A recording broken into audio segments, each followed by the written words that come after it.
Well, good afternoon. Thank you for being here. Let's get everybody in the room here. Welcome, welcome. We had some people in the waiting room. Come on in to the webinar. Happy Wednesday. Is it really Wednesday, Danielle? It's the last day of July 2024. And we're really, really excited about the topic at hand. And I am so excited to bring a fabulous speaker, expert, passionate hacker to the table. I hope you like that introduction, Danielle. Great. So as more people are joining our webinar, before we kick in, because today's going to be such an important topic, where we are in the world, where people worry about housing inventory and that there's not a lot of houses for sale. And they're worried about, I've got this low interest rate, but this isn't the right house for me. And so I want to move into a better neighborhood or a bigger house, but the payment is a concern. And then you've got people like you that are millennials and go, hey, if there's an opportunity to be smart and efficient and creative with my life and design my life the way I want to design it, I want to do that in whatever market conditions exist. And so, Danielle, before I officially kick off the webinar, you've been house hacking for like 12 years. And you've gone on some rad vacations. You've lived abroad. Like, what is renting out your home partially or fully allowed you to do? What are some of the cool places you've traveled to and done? Yeah, I think the best thing is that it allowed me to quit my corporate job and take a 100% commission role as a mortgage lender. I think I would have been too scared if I didn't have a safety net of additional income coming in during that transition. And then because I work remotely, I've spent 4 months in South America working and traveling. And I joke that I make more money not at home than I do like living here. It was so funny because the last time that we reconnected was in Las Vegas for a conference, and you had said, yeah, actually, I fully rent my house out. I'm definitely going to the conference because I have nowhere to stay. But my conferences, my vacations, my travel generally are always totally paid for me. And I just thought, like, wow, that is so cool. So here we're going to just dive right in. Danielle Anderson is a fellow loan officer. She is in Denver, Colorado. As she's talked about, she's lived all over the place. She is a former collegiate basketball player. She is passionate. She's brilliant. And she's personally walking the walk. She has been a house hacker herself for 12 years. And today we're going to just talk about how to make home ownership affordable with high rates and high payments. How can you be a house hacker? So Danielle, thanks for being here. Take it away. Thanks so much, Shayla. Excited to chat about this fun topic for me. I can't shut up about it. So $300,000, that is life-changing for so many people. And that is how much money I've made off my primary residence home in short-term rental income since 2017. That equates to $37,000 annually, which is about a teacher's salary after taxes are taken out, or about $3,125 a month. Now, my house is not a mansion with these numbers. This is what my little house looks like. Bungalow here that then I put in this path so guests can go around to the left and then I can enter right there. Then they come in through my back gate into my backyard and into their own private entrance with a keypad lock, which is key. So then they would go down there and then I will close those doors when they get here so it's private. So now it's a completely separate space. They have their private space down here, equipped with a couch and a little TV area, a little mini kitchenette. Think hotel room. I don't even have a microwave. I just have a coffee pot, wine glasses, and a wine opener. And it's just a little 1 bedroom and 1 bathroom. And that makes between $2,000 and $3,000 a month. And that's in Denver, a little cutout of called Wash Park, Denver, about 10 minutes from downtown Denver. And I get people of all different types of guests, whether it's coming in town for a Red Rocks concert or business professionals that are working in DTC, etc. So who am I? I'm Danielle Anderson, a world traveler, house hacker, and expert lender. And my mission is to help clients and realtor partners bridge the gap between renting and buying and showing how home ownership can be affordable. So I used to work for Hormel Foods. I was a bacon lady. I sold bacon to restaurants, and short-term rentals really changed my life and my career. And that's kind of how I became a mortgage lender. And now I love helping other people share the story and how turning your largest monthly payment ever is your house. And how can we turn this liability essentially into an asset that can to grow and make money off of. So today we're going to dive into like, what the heck is house hacking? Why should you even think about it? Like different types, because everybody's not like me and everybody doesn't want strangers in their home when they're there, but there's other ways to house hack. So we'll talk about those.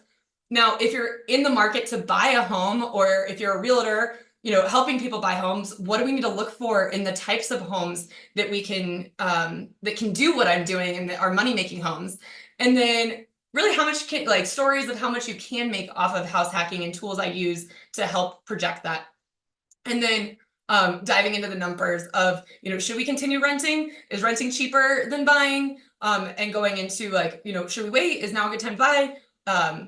And diving into that. So what exactly is it? Essentially, my definition of house hacking is just a home that you buy that you can make money off of. So the different types of house hacking is either, like you just saw in the video, you could rent out your basement. Like I actually have Airbnb guests today. So I'm upstairs in my office. They are downstairs. I don't even know when they're here or not. Or maybe you don't want a stranger downstairs, because I do have to be quiet. I can't be up at midnight having a party at my house or whatever I might be doing, because I have to be mindful that there's guests downstairs. Maybe it's just that you have that basement and that lock off and you only rent it when you're out of town and you have a management company that takes care of it. So you go to Italy for 2 weeks and you make $300 a night paying for your trip to Italy while you're gone.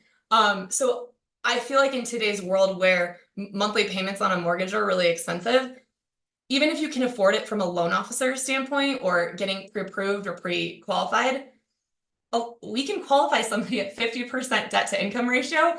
A lot of people don't want to live that way. Like we still want to have the bottom of list mimosas at brunch and go to the Rex concerts. And so, so that's one of the reasons why, people consider house hacking. And then you might have a home that has a completely separate entrance, something like an accessory dwelling unit.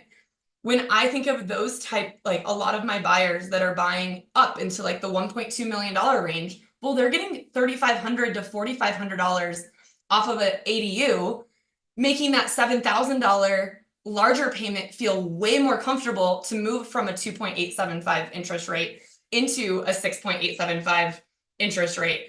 And so thinking outside of the box, sometimes buying a bigger home that can generate income is actually going to save you money in the long run.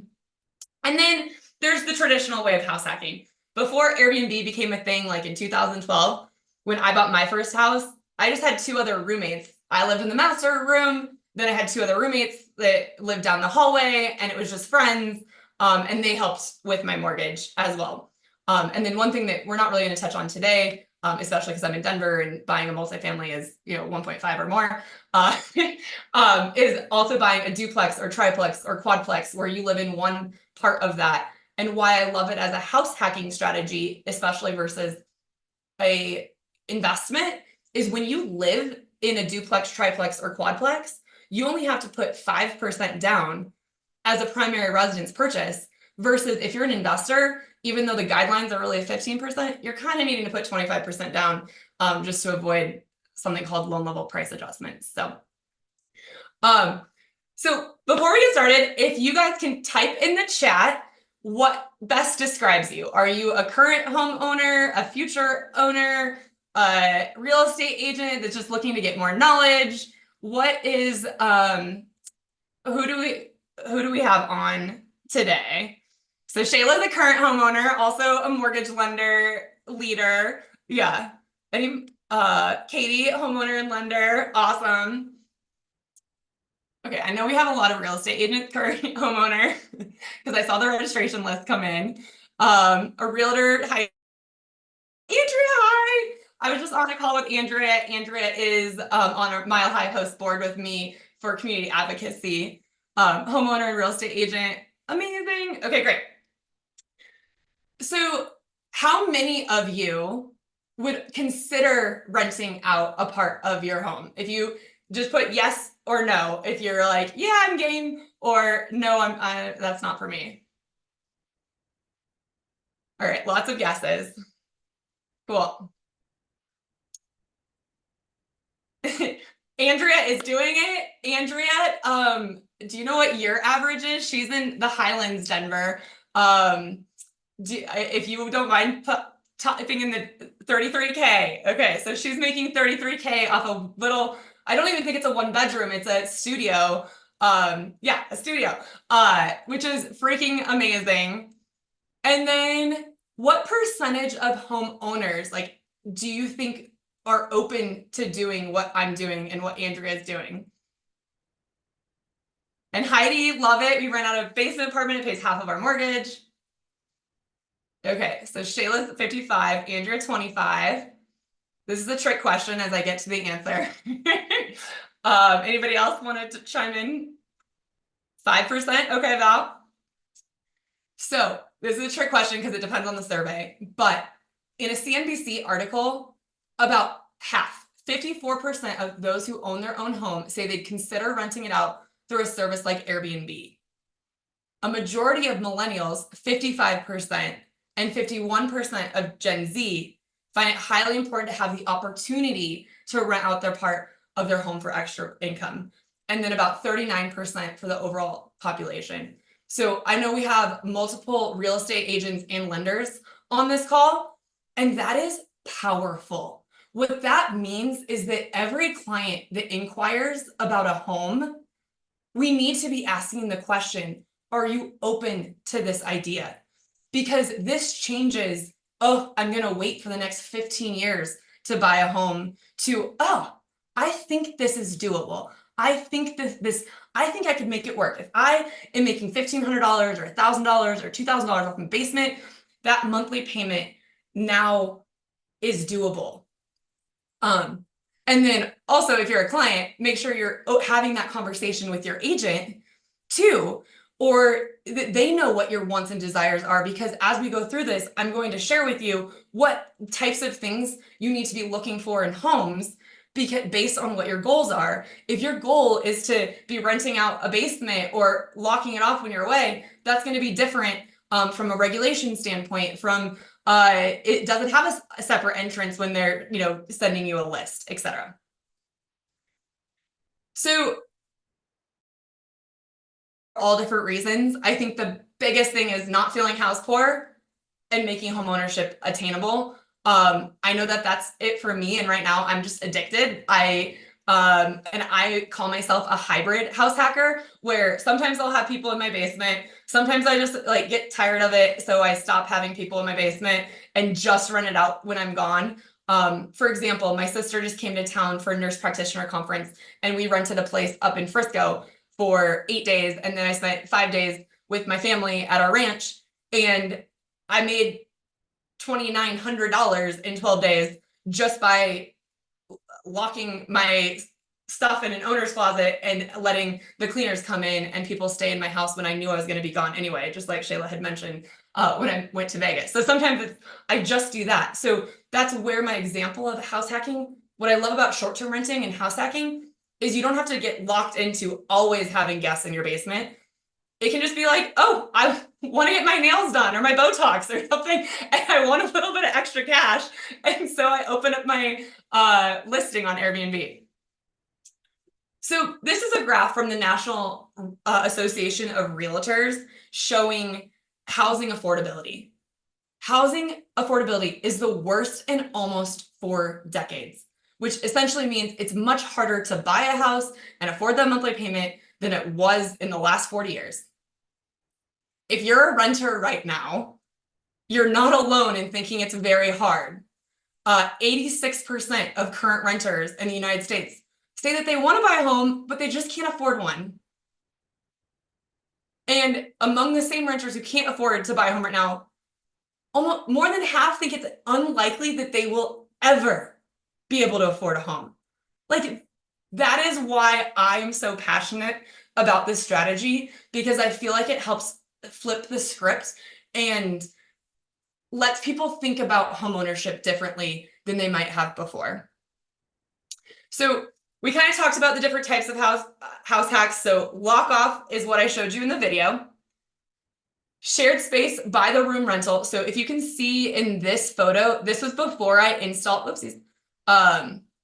This is before I installed those little barn doors that shut. So the barn doors I installed like 5 years after I started doing this. I used to just have strangers, like they could walk into my kitchen. I would say hello or eat breakfast or whatever, and they would just come.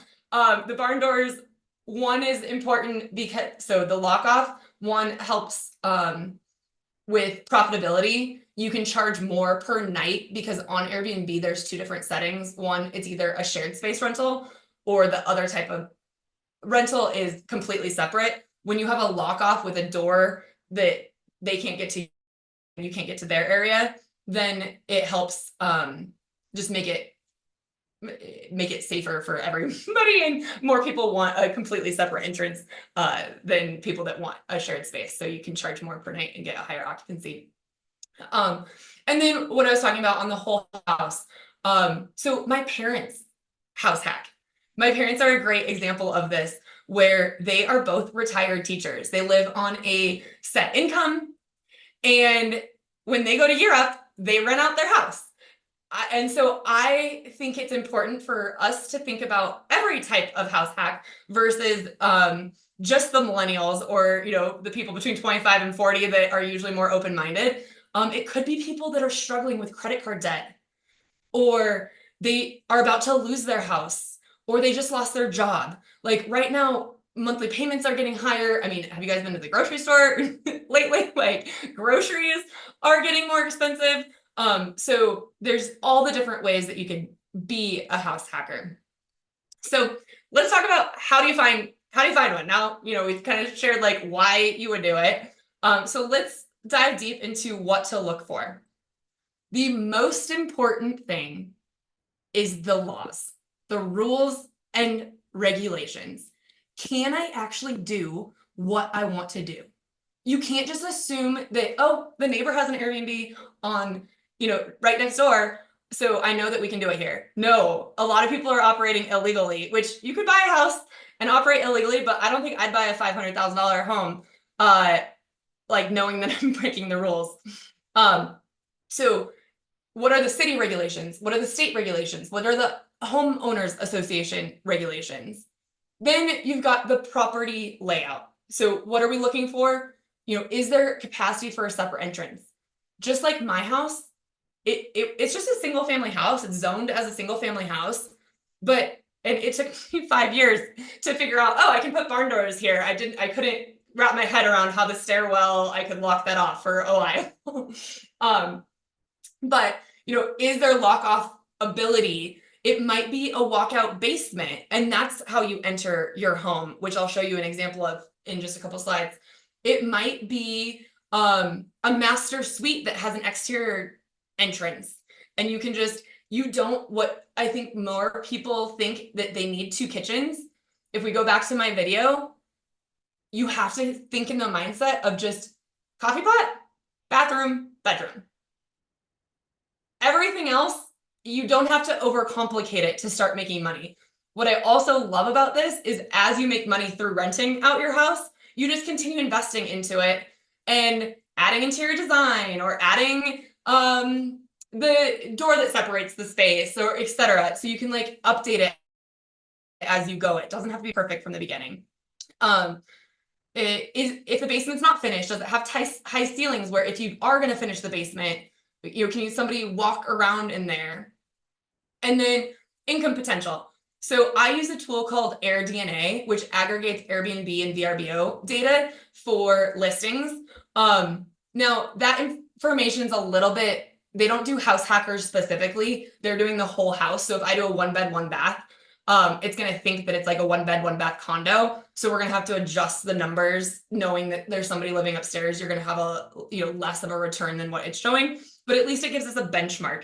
Or like I outperform my AirDNA when I do a whole house listing, I mentioned that I was abroad for 4 months working and traveling. Like in 1 year, I made over $83,000 off this little Wash Park bungalow. And how I made more than the AirDNA report is I allow dogs, and everybody in Colorado travels with their dog. So I have a $200 pet fee, I have higher occupancy and a higher nightly rate because no other host really wants to deal with the hassle of dogs. So, and then, talking to management companies, other hosts about how much they're making, et cetera. Like, I love that Andrew is on here, that's also a host in Denver, and, kind of is saying exactly what I'm going to be saying of how much you can bake off of a basement unit. So this is an example of the intricacies of regulation. And this is why it's so important. If you look at the very far, I guess, right column, Parker, if you want to do what I'm doing and you have a basement and it's a walkout and it's great, and we ran the AirDNA report, then you're going to be generating $3,000 a month. Well, sorry, you can't. Even if it's your primary residence, they do not allow short-term rentals in any part of that municipality. Now, what if you wanted to buy a second home and go visit your college-age kids or your grandkids? You had grandkids born, so you're like, oh, I want to buy a house in Denver right next door to my daughter. I'm gonna rent it out when I'm not there, and it's gonna help pay for me to have this. Well, in Denver, you can't, because you have to live there in order to get a short-term rental license. Now, if we're in places like Mountain View, Westminster, Wheat Ridge, Arvada, they all have investor-friendly regulation, but they're all different. So in Wheat Ridge, it's by district. Each district has different number of licenses. Some licenses are capped, some are not. In Arvada, you can only rent for 240 days. It's limited to 3 properties. Like, they're very, very intricate in what you can and cannot do. So it's very important to know the regulations. If you're somebody in Denver, I'm starting a little Denver mini series that dives into each regulation on each municipality. So it'll be like 20 minutes of like just a 20-minute dive into the Denver regulations, and then a 20-minute dive into Arvada, or how to get a license, what you need for a license, etc. So if you text Den Regs to the 970-450-4558, I'll give you I'll drop a Eventbrite link for the next webinar that I'm doing. The next one is going to be on Denver specifically, and then Arvada, Wheat Ridge, etc. So if you're not in Denver and you still need to know, where do I go? Like, how do I find this out? Like, what is the first step? So if you're in Denver, that's what I'm here for. That's what I know, so that you don't have to spend hours and hours and hours. I'm on the board for something called Mile High Hosts. We're a community advocacy organization with the city of Denver, and we kind of keep up with all of the rules and regulations. If you're not, the first place to start, which is really the first place to start with everything you don't know, is just Google. And Google specifically short-term rental ordinance and the name of the city and the state. So if you Google that, you'll know it should pull up the municipality. You want to, don't click on, I mean, you can read the articles on it, but the problem with just reading the articles on the regulations is regulations change all the time. And the other big thing that I always say to clients and realtors is, if the municipality does not have a regulation in place, I would not buy there, because regulations are coming. So you want to know what you're getting into. So Google that, then you should find the ordinance, like specifically the ordinance. You want to read the actual ordinance and when it was passed. And then I always go a step further and email and call the specific municipality of, are there things in the works? So like, for example, in Denver, we just had a law back in January. It was called SB 33. And this was for the entire state of Colorado.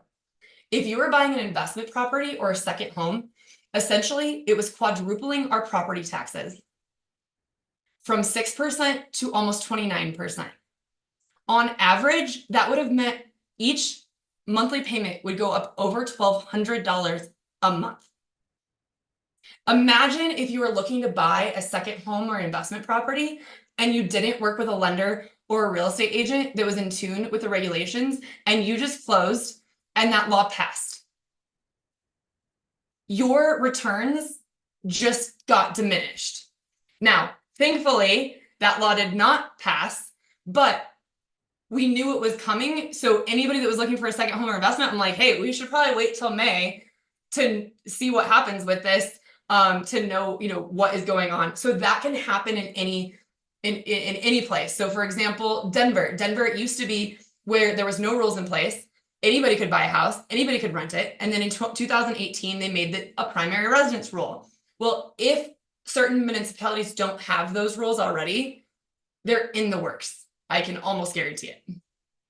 So, and then the other main thing is most HOAs don't allow it. So make sure we're reading the HOA docs. Now, I'm going to share a story of a client that has an HOA. She loves her HOA because she's a remote worker and she only rents out her house when she's not there, and she rents it out to traveling nurses, and it works for her. But if your goal is to rent for under 29 days, then we just need, she knew that up front. We knew that up front, and she was okay with it. So types of money-making homes. Today I'm installing doors to make my I'm just gonna for my guests. So take a look. This is So what we kind of saw. years, my guests would enter through that door, and then technically they could get up here into my space. And I am going to close this section off with two. So we're going to install doors right there that slide, and that way it can be completely separate. Or if I'm home, I can open them.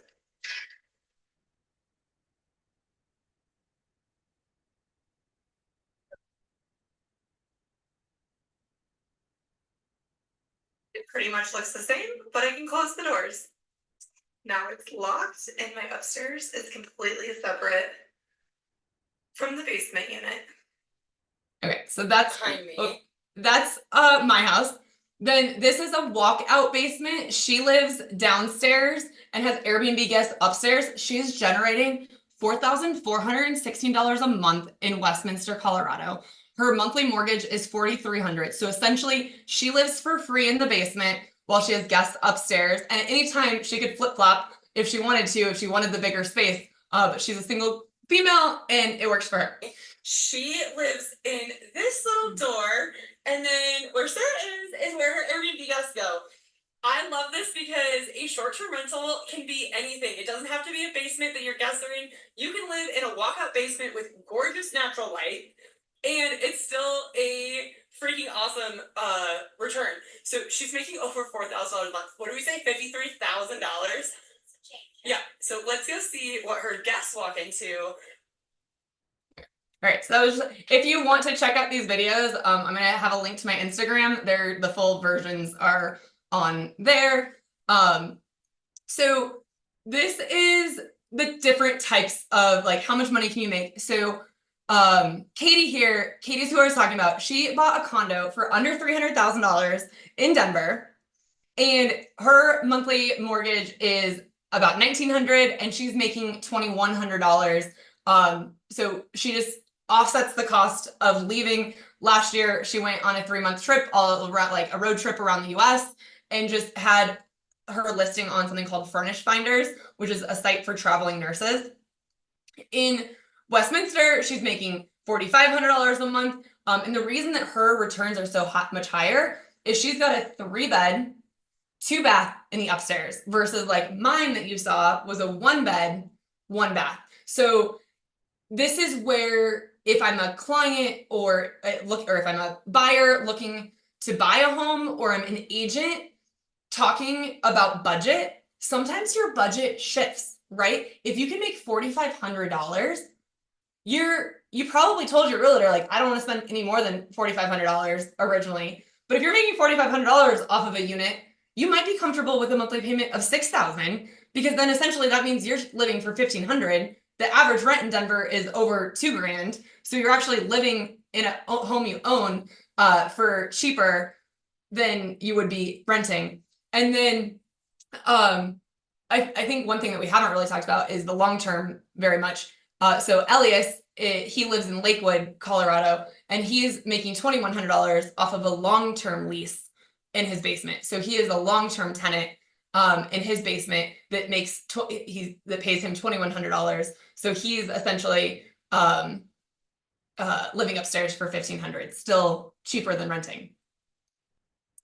This is Sarah's text message to me a few days ago. I actually ended up making $8,662 for the month of July. And remember, her monthly mortgage payment is like $4,200. So this is game changing for so many people.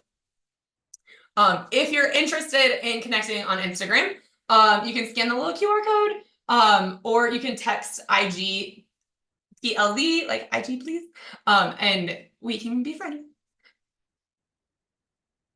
So this is a live listing. This is something in Denver on South Shoshone Street that has an ADU, so an accessory dwelling unit. So this little studio that has the picture here is completely separate from the main unit.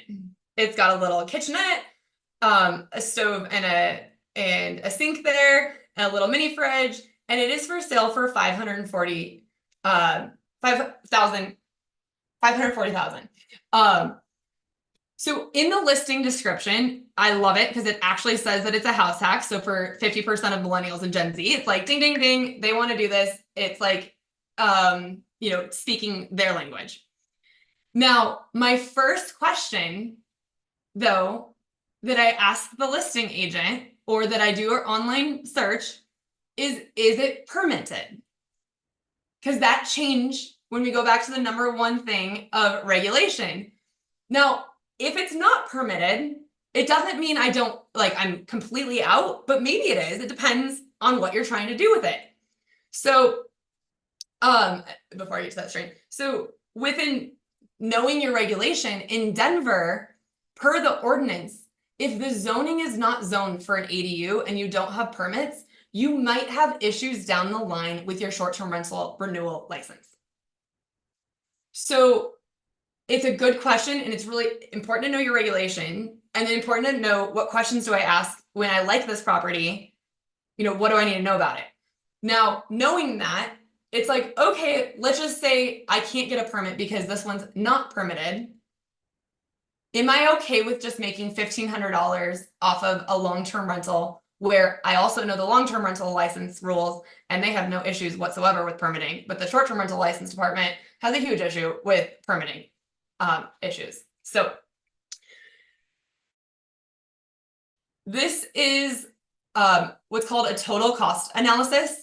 So let's just look at the monthly payment. Interest rates went down today, yay! But let's just use a 7% example. Let's just say they don't have very good credit, so they're not getting that 6.625 interest rate. And their interest rate's at 7%. The monthly payment, including taxes and insurance, is about $3,900 a month. If we use the same exact everything, but offset with $1,500 of monthly rental income, that payment becomes $2,400. That's way easier to swallow. Like $4,000 versus $2,400. Oh my God. Then the other big hurdle that homebuyers have is I don't have enough money saved. Like it's hard enough to buy gas and groceries and everything. Like how the heck am I going to buy a house and save 20% down?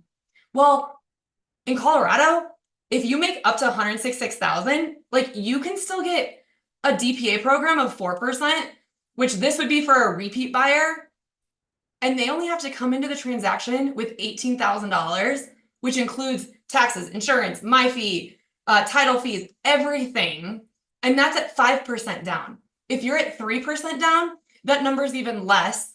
And if you get seller credit, then they could get into this house hack house for $1,000.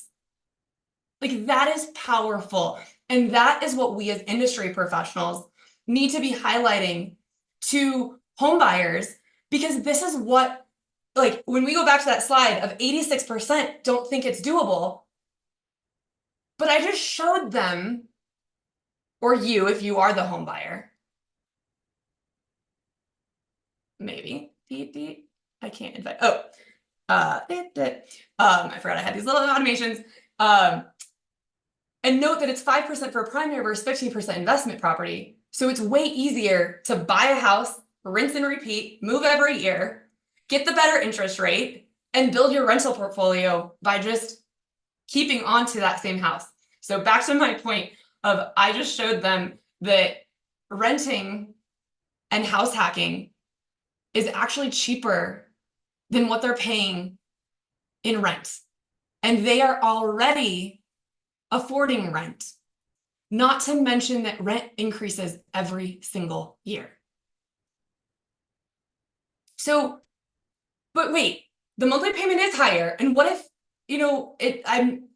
what if I don't get Airbnb guests all the time? Or what if I stop house hacking or whatever? So let's just say throwing house hacking out the window and we're not making any money off of this house. By buying, your net cash flow after 5 years, you're losing $102,000 for if we're just looking at cash flow. But we have to consider all of the other benefits of home ownership. One, home prices, yes, they can decline. But if we look at, and it's not that next slide, but if we look at the average over the last 80 years, 6 years of the last 80 years are the only years that we saw home prices decline. So if people are buying to hold and not buying to flip, most likely, as long as they're in a good financial position and have a job and aren't forced to sell in a down market, that home is going to appreciate. I did an Instagram reel that hit 30,000 views, comparing homes to the cost of my sandwich. So I went to Jimmy John's and I bought sandwich and chips, literally, and had it delivered to the office because I forgot my lunch. And it was like $22. And I was just like, holy shit. And so I was like, this is exactly what homes are doing. Like, literally, this is what homes are doing. When I went to high school, my dad handed me a $20 bill, and that was Monday through Friday lunch. And I had to buy lunch off of $5, and that was in 2006. And so if we look at this appreciation gain, that's huge.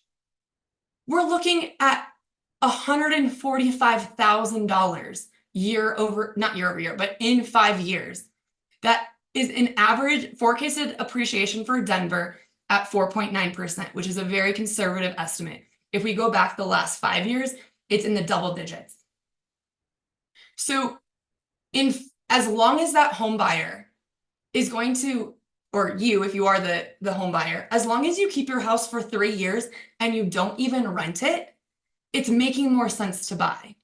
Then look at your negative $22,000. But what if you're a house hacker? Literally that first year, if you sell in 12 months, but you rented out your basement, you're still better off. And this is also taking in consideration that you're going to pay 6% in realtor commissions when you sell. So this is so powerful because I feel like if we just look at cash flow and not the taxes, and we don't look at appreciation gain, then yeah, it does look like it's way better to keep renting. But if we take everything into consideration, home buying makes so much more sense for so many people if they have a steady job, have a little bit of 6 months reserves in the bank, and that's a desire that they want. And we just learned that 86% of home or renters want to do this. So it's I want to show them how. So $300,000 a year, or I'm sorry, $300,000 is how much I've made since 2017. That's on rental income. If I add appreciation gain into that, that's $583,000. So over $500,000 since 2017 is what I have generated off of a primary residence, a home that I sleep in, home. And that is what is so powerful about buying a house. So this is the chart that I wanted to show you. So and I should work on the slide. So all in the green is every time that home price is appreciated. So in my analysis, I was using 4.9%. If we look at these years, like in 2013, 11%, 2012, 6%, then 5, 6, 4, 10, 19% in 2021, 6% in 2022, 7% in 2023. And why are those numbers so high? Those numbers are so high because we don't have inventory. We are underbuilt by millions of homes across the country, and population growth is skyrocketing. So that is why I don't see a housing market crash coming anytime soon. And if you're buying a house, making money off it, and you're staying there for like what you're paying in rent, then it's like, okay, like if the market goes down for a little bit, it's like not the end of the world. Danielle, was that your personal house that you had there with the Yeah, Zillow? this is my house. No, you on the last slide there, you had a Zillow estimate. Yes. Yep. That's your bungalow that we keep talking about. It's really fun to see the picture in that perspective. So you bought it in 16 for 411,000 and it's now worth 694. Yes. Yep. That's incredible. Yeah. And look, you don't have a garage. I think this is where what you're really illuminating for all of us is that we've just got to think differently. And, I remember when Rich Dad, Poor Dad came out, and all of a sudden it was like explaining what maybe is really complex, because we don't sit around the dinner table with our families growing up and talk about credit and talk about money and but yet the number one dream in America is to own our own home, to have our own space, to create security and stability for our family, to like own our destiny, let alone build wealth. And yet, like, nobody knows how to do it. There's more surveys too that people still think that 20% is the required minimum down payment. So you've showed us how to think differently, and also reminding us that there is down payment assistance. So it's like the key thing for all of us in this industry is to get passionate with people to say, look at your options, think differently. Just because you didn't grow up with this kind of education, you didn't get in high school or college, like, this is what people are attracted to on YouTube videos and Instagram and TikTok reels. But like, the important thing to do is actually have a one-on-one consult to dig deep on yourself and see what's possible for you. Super inspiring to see your little house here and all that you're sharing. So thank you. Yeah, absolutely. A quote that I love from my grandpa is, I never regretted any house I ever bought. I've regretted every house I've ever sold. And he passed away a few years ago, but our family still has a ranch today that's over 125 years old in the San Luis Valley, Colorado. And it's run by like my brother and my uncle, and they just like kind of acquired property along the way. And what's so interesting, and I don't have any part of it, but the ranch now is probably worth over 10 million. And it's riverfront property, and they bought it in the 1800s. What's really interesting about that, and I'm like getting emotional, is the same family has also been helping on the farm, and they can no longer afford to live there because they've been renters for the last 100 years. And so it's a very eye-opening kind of thing, how home ownership has changed my life, because my grandpa, settling from Pennsylvania, came in and put his little stake in the ground and had a little homestead right on the river for, I think he bought it at like $2,000 back in 1865. And then, it's grown over time. But if we were to look at the home prices, I think my parents bought their home at like 65,000 back in the 80s. So it's just a very interesting way to look at it. And I think anybody that's looking at home prices declining needs to go back and just look at Zillow's from 10 years ago, 20 years ago, like, do what we just did is, okay, yeah, a 2008 can happen and it sucks. And so many people lost their homes, but 2008 was different from where it was today, where there was like predatory lending. Anybody could just get a house because they said that they made money, even though they might not have had a job. And so the likelihood of such negative declines, and that was a 12% decline in 2008, is pretty unlikely to happen in today's world. So, sorry, it was off my little soapbox, but I think that's why I love what I do. And when I was looking at changing careers from selling bacon to what's next, real estate, I was just so passionate about on how life-changing it can be for so many people. So this is so now what? Now, if you're a current homeowner, and you want to do what I'm doing and rent out a basement, I am here to help you through that. If you need an Airbnb link and my supplies list, if you need to get connected with a property management company, or hey, here's a video of my house, Tell me what you would do. Like, I am here for you. If you're at the beginning stages of just understanding what, what homeownership might look like for you 6 months, a year, 3 years down the road, this is my cell phone number, 970-450-4558.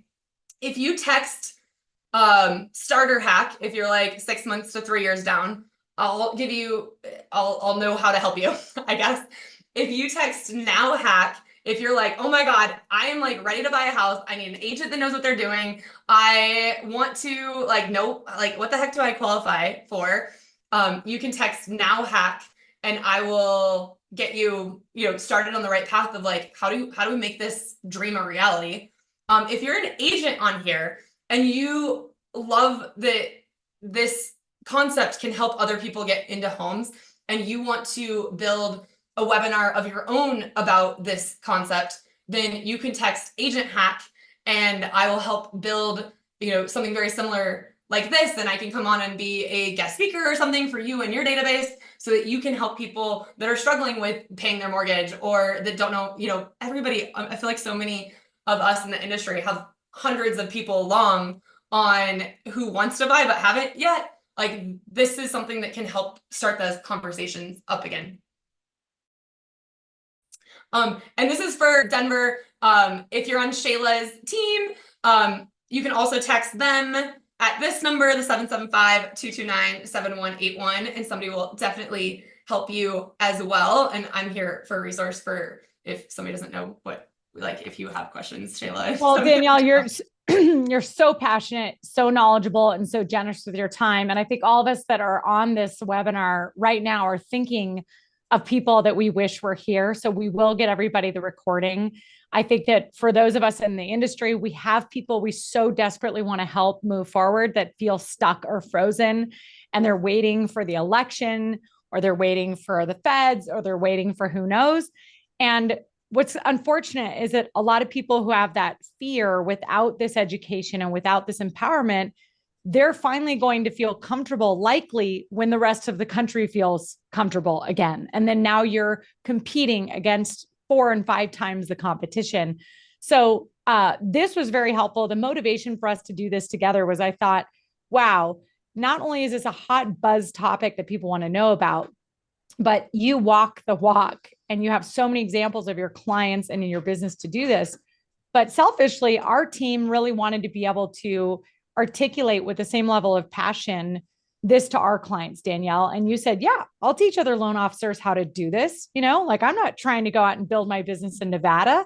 I'm here in Denver. And so this is a really cool opportunity where we can go, hey, Danielle's lending her credibility and her authority and her wisdom and her time. You're going to get that back. I know that we'll have Denver referrals and people moving out of Nevada to Denver, and we're all going to think of Danielle Anderson to refer to. And I'm sure you'll get questions all over, but why not become the authority of what you're passionate about? Mm-hmm. And the example that you're setting for all of us that are in the industry, Danielle, that have said, yeah, we hear all these buzzwords and we see all these articles, but you've actually done the work. You've actually gone into the municipalities, you've figured out what the regulations are, and you bring confidence to people every day. And so I just want to say thank you, because you're inspiring all of us that are in the industry to raise up our game. And you're inviting us to actually just partner with you and have you explain it. And there's nothing better than being a connector. You don't Absolutely. Have to be an expert. A lot of times it's being a connector to the information. And so many people in our database that we've served over the last 15 years, they have grandkids that are stuck on the sidelines. They have coworkers and colleagues and best friends that would die to buy a house. And this asset, this information is going to help them. So gosh, thank you so much. Any final thoughts to wrap it up, or any questions? I think it's just a question. Yeah, I feel like we kind of went through all of that. The importance of the types of house hacking, importance of regulation, different home types can work. And then buying a home can really, truly be less than what people are paying in rent. So I don't know if we have like 9 minutes. If anybody wants to come off mute or put their question in the chat, I can stay on for the next 9 minutes to answer any burning questions from anybody. So I want to know from everybody in the chat, like, what was an aha moment for you during this presentation? what really stuck out for you, Danielle, when you said think like a hotel room, that you just need a coffee pot, that was an aha for me because that would be a barrier, right? I also think the aha for me is like in our head, we might think of it one property type that this works for. And the reality is there's different strokes for different folks. And you're going to attract the people that are attracted to your location and everything else. Katie said that she's going to look at our city regulations. Of course, I already started Googling the ordinances. So I'm sure other people did that. Thank you, Katie, for that. Yep. We want to be an expert. Anybody else? Like remote workers are so big, like there's 26% of people still don't have to go into an office, so like this strategy becomes even more relevant to people that are flexible on location of, oh, peak season's July. I'm going to take the whole month of July and go to the East Coast while I'm, like Sarah making $8,000 off of her. And that was just her upstairs, not her upstairs and her downstairs. Brilliant. Yeah, you see, Billy said that you don't need a full house with all the appliances, garage, and yard. I know I'm already thinking of my mom's house and going, how could she maybe house hack? And you're right. Like if you had an exterior entrance, like one of your clients, Elias, I think invested $5,500 for the egress window. Yep. But if you invest $5,500 and you immediately start making $2,100, hello, that's an easy decision. Yeah, absolutely. And I think here, I'm gonna show so this is my house, my little ring light. So this, let's see. Can you see this door right here? Yeah. Okay, so do you see my little shoes? Yeah. So this is my owner's closet. And literally so I'm actually working on an Instagram reel on how do you make $1,000 an hour. And literally it takes me about an hour. I've got baskets in my bathroom that has all my personal stuff. So I just move the basket from the bathroom into the owner's closet, move my hangers from my actual closet into the owner's closet, shut the door, and it has a little Schlage keypad lock so guests can't get in there. And so I think people make it harder than it really is on doing something like this, where it's like, shoot, what other job can you make $1,000 an hour? Like just by spending, and usually I have to clean my house anyway. So it's like nice to like organize my closet or away while I'm packing. And then the other thing I didn't note, but you talked about a garage, like I have a detached garage that I keep my car in. I have another, what's it called? Like Wayfair closet that I can because my house is tiny, like little. Yeah, it's tiny. Yeah. So like my summer clothes are in here now and my winter clothes are there. And then I flip it. And then all my storage stuff stays. So for people that are not buying storage unit, but like I deal with a lot of remote workers that spend 6 months somewhere else and have to pay for storage if they're a renter. Like if you're doing what I'm doing, you don't have to, you just don't allow garage access to your Airbnb guests. Yeah.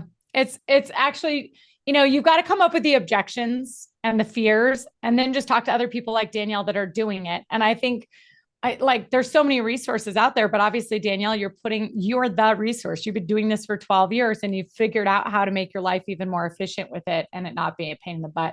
And I don't know anywhere else where you can go on vacation for 4 months and earn $83,000 renting a cute little brick bungalow, right? Yeah. So, and that wasn't just for the 4 months, just to be clear. It was for the whole year because when I was home, I would still rent out my basement. But still, that is that is a very good salary for so many people. And I think that's what it. Last question that I think people worry about. And, my family and I moved to Spain for a while on a family adventure and we rented out our house. And we built our home from scratch. We picked out every doorknob and every light switch and, handmade the couch and all this stuff. And people are like, why are you renting your house? And I'm like, because it's just stuff. And I got kids and my kids beat the crap out of everything anyways. So we end up renting our house. I should let you know how much money I earned over the couple of years that we rented it. Because I'm a hacker, I'm realizing. Yeah, Gail and I, by the way, we were the early versions of this. We were on couch surfing websites. Okay, so when you talk about the hippie version, we would allow people to come stay on our couch in our 20s, and then we'd go stay on their couch. We stayed in Barcelona on somebody's I did that bedroom. on boat in Bilbao, Spain. That was like my favorite travel story. So, but this is how millennials think, for people that are in a different generation, they'd probably be like, there's no way I'd let someone in my space or whatever. But for me, I'm like, it's stuff. I want to have life experiences. So I'm okay with it. What's been the worst damage that's happened for you since you allowed dogs? I had like my front cabinet was like scratched. I've had a vase broken. Like very minimal. I just look at it as a cost of doing business on if you're making $3,000 a month, it's like, okay, if you have one incident every couple of years, that's not a big, it's not a deal breaker for me. Yeah. Mine was, I have a banquette around my table and it got ripped, like the fabric. So I had to so that was probably like a $3,000 deal, but we were renting our house out for like 8,000 a month or something. So again, it wasn't, Well, did that make going to Spain easier knowing that you didn't? Yeah. I actually felt better having a house in the winter with people living in it. I think vacant houses actually have more problems. You get pest problems, you get frozen pipe problems, you have a leak that you don't know about for 3 months or 3 weeks.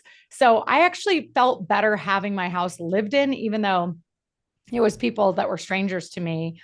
And I, at that time, did a minimum of 90 days. So I did, you get to set your parameters. I felt comfortable saying our house is a family house. We have all kinds of people that help us with stuff. I want to make sure it's other families and that they're here for 90 days. They're not in and out for a weekend. We had people ask if they could book their wedding at our house. We've had, all kinds of stuff. And we set our boundaries, what we were comfortable with. And that's what it is. Right. So this has been fantastic. Danielle Anderson, you are such an awesome, passionate giver in our industry. And I wish you nothing but massive success. Thank you for this time. Thank you for everybody for being here on this beautiful Wednesday afternoon. And for all of you watching on the recording, take action, set time with us. We are passionate. We want to help you. And let's help you house hack. Perfect. Thanks, Shayla. Take care. Take care.